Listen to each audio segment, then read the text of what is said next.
मेरो गर्भ चिराएछ हे सङ्घारे बुढोले। जसरी मेरो गर्भ चिरायो त्यसरी नै तिमीहरू दुई त्रिपुरुषलाई पनि श्राप दिन्छु।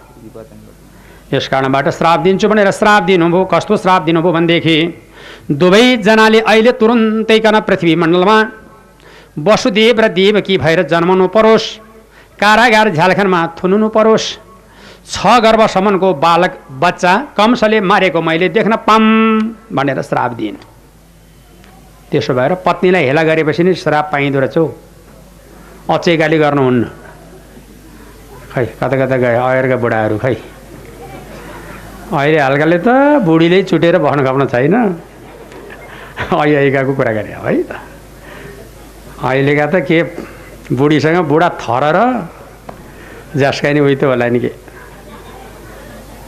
र त्यसै कारणले ल भइगयो। यदि